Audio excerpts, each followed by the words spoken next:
सुप्रभात दोस्तों, मेरा नाम है स्नेहाशीष पाड़ी। मैं मिशन आईएएस का लेक्चर आपको इस वीडियो लेक्चर में स्वागत करता हूँ। ठीक है, समझ आ गया? क्या आ गया? कुछ नहीं आया ना? ठीक है, मैं आपको इस इन डिटेल एक्सप्लेनेशन दूंगा इस वीडियो में, जो कि मिनरल एंड एनर्जी रिसोर्स से रिलेटेड है।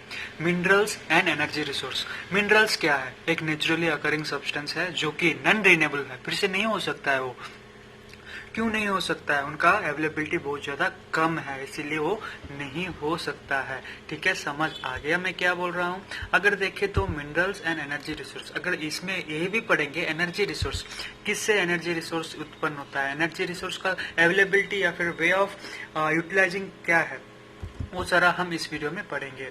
मोड ऑफ अकरेंस, कैसे मिनरल्स अकर होता है, कैसे मिनरल्स फॉर्म होता है। यूजुअली मिनरल्स किससे फॉर्म होता है? ओर से। ठीक है, वो ओर से फॉर्म होता है। और किससे फॉर्म होता है? या फिर और ORE, और किससे फॉर्म होता है? और जो कि accumulation of any mineral mix with other element, एक एलिमेंट को दूसरे एलिमेंट से मिक्स करने से और फॉर्म होता है। ओ और मिनरल में कन्वर्ट होता है, या फिर मिनरल से ही और से ही मिनरल फॉर्म होता है। अगर देखें तो टाइप्स ऑफ फॉर्मेशन, मिनरल्स कैसे फॉर्म होता है। यूजुअली मिनरल्स कैसे हम एक्सट्रैक्शन करते हैं, हम पढ़ाई कर चुके हैं, माइनिंग, पिपिंग, वो सारा different kinds of extraction of mineral है। ठीक है, ड्रिलिंग। ठीक है, अगर फाउंड या फिर या structure and formation, according to the structure and formation को डिपेंड करके हम माइनिंग करते हैं। ठीक है, minerals generally occurs in this form. कौन सा फॉर्म में मिनरल्स अकर होता है? Igneous, metamorphic minerals occurs in cracks and crevices. ठीक है, ये दोनों मिनरल इग्नेशियस एंड मेटामॉर्फिक जो भी है रॉक्स, वो किससे फॉर्म होता है? वो क्रैक्स के बीच में और क्रिव्स के और फॉल्स एंड जॉइंट्स के बीच में फॉर्म होता है। अगर देखें तो ऑकरेंस ऑफ मिनरल बहुत ज्यादा कम होता है, बहुत ज्यादा होता है। अगर छोटा सा अगर मिनरल फॉर्म हुआ तो जैसे कि गोल्ड है, डायमंड है, उसको क्या बोलते हैं? Called veins. Small occurrence of minerals are called veins and large occurrence is called nodes। जो कि बहुत ज्यादा ग्रेनाइट है, वो सारा मिनरल्स ही है ना, वो किस में फॉर्म होता है? लोड्स में फॉर्म होता है। ठीक है, they are formed when minerals in liquid and molten states. Okay, अगर ये भी हम जान चुके हैं कि minerals liquid and molten form में भी और गैसियस फॉर्म में भी फॉर्म होता है अपवर्ड्स थ्रू कैविटीज में। ठीक है, हम जानते हैं कि लावा, जो एक्सट्रैक्शन ऑफ लावा है, वो किससे फॉर्म होता है? वो एक नेचुरल मिनरल है जिसमें मेटामॉर्फिक रॉक्स फॉर्म होते हैं। तो फिर अगर देखें तो वो लिक्विड फॉर्म में आता है। ठीक है, आपको समझ आ गया मैं क्या बोल रहा हूँ? अगर देखें तो to cool and solidify as the rises, कहाँ से राइज होता है? अगर एक लिक्विड फॉर्म का और मोल्टेन फॉर्म का मिनरल सॉलिड फॉर्म में कन्वर्ट हो गया कूल करने पर, वो टिन में हो सकता है, या फिर कॉपर में, या फिर जिंक, या फिर लीड में। ठीक है, समझ आ गया मैं क्या बोल रहा हूँ? हाँ, अगर देखें तो स्मॉल जो कि पढ़ाई कर चुके हैं, अगर पढ़ेंगे तो हम सेडिमेंट्री रॉक्स। सेडिमेंट्री रॉक्स किससे बोलते हैं? Sedimentary rocks, no minerals occurs in bed and layers. They have formed as a result of deposition, accumulation and concentration. So sedimentary rock किससे फॉर्म होता है? Deposition, accumulation, concentration of different kinds of rock से sedimentary rock form होता है। जैसे कि हम जानते हैं डिकम्पोजिशन ऑफ सरफेस रॉक, जैसे कि involves the removal of soluble substance. जो भी सोलेबल सब्सटेंस है वो सारा रिमूव करके वो क्या होता है? डिपोजिशन ऑफ सरफेस रॉक्स को फॉर्म करता है।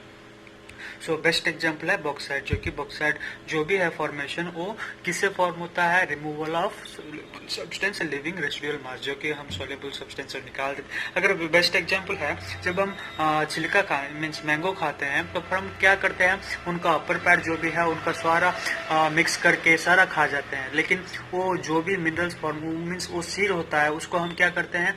फेंक देते हैं। उसी प्रकार जब सारा सोलेबल सब्सटेंस है, कॉन्स्टिट्यूएंट है, उसको निकाल कर हम खा जाते हैं, लेकिन उनको वो क्या लास्ट में मिनरल रह जाता है, वो उसका सीड रहता है, उसको फेंक देते हैं। उसी प्रकार सोलेबल जो भी है उनको निकाल देते हैं, और बॉक्साइट जो भी और है वो रेसिडुअल जो कि रह गया है उसको हम नहीं खा पाते हैं। उसी प्रकार बॉक्साइट भी है। आपको समझ आ चुका होगा। No, alluvial deposit occur in the sands of valley floors and base of hills. कहा अब अलुवियल डिपोजिट होता है सैंड्स, वैली, बेसिन, फ्लोर्स में डिपोजिशन होता है उनका। ठीक है, दीज मिनरल्स क्या है, कौन सा मिनरल है, वो अलुवियल डिपॉजिट है, जिसको हम ये भी बोलते हैं कि प्लेसर डिपॉजिट भी बोलते हैं, जो कि सरफेस में फॉर्म होता है, नॉट करेक्टेड बाय वाटर और example gold, silver, tin and platinum. ठीक है, वो अलुवियल डिपॉजिट में करस्पॉन्डिंग मिनरल्स को फॉर्म करता है। अगर देखें तो कहाँ पर ये सारा मिनरल्स फॉर्म होता है, कहाँ पर ये सारा मिनरल्स स्थित है, अगर डिस्कस करें तो ओडिशा झारखंड बेल्ट, जो कि Odisha high grade of hematite ore, so Odisha is famous for high grade of hematite ore के लिए फेमस है। Mayurbhanj and Kendujhar are the best example. The Jharkhand hematite iron ore is mined in Goa and Noamundi. So Odisha में Mayurbhanj and Keonjhar में होता है and बड़ा परा mines में होता है।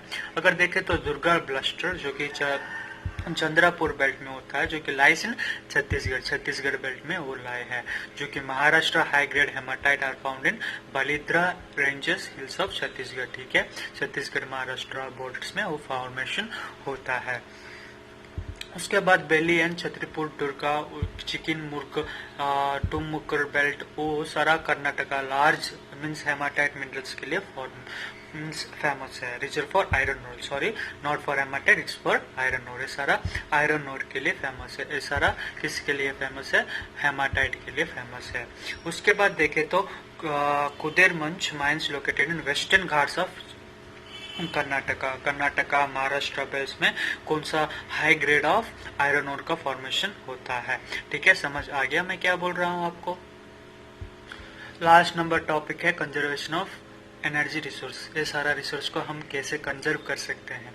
Energy is a basic requirement for economic development. क्यों इकोनॉमिक डेवलपमेंट, जो कि एग्रीकल्चर इंडस्ट्री के लिए है, वो सारा वेरी वेरी इंपॉर्टेंट है। क्या इंपॉर्टेंट है, एनर्जी रिसोर्सेज। ठीक है, currently countries India is presently one of the least energy efficient, जो कि इंडिया है एक लीस्ट एनर्जी एफिशिएंट कंट्री से माना जाता है जॉइंटली विद अदर कंट्रीज।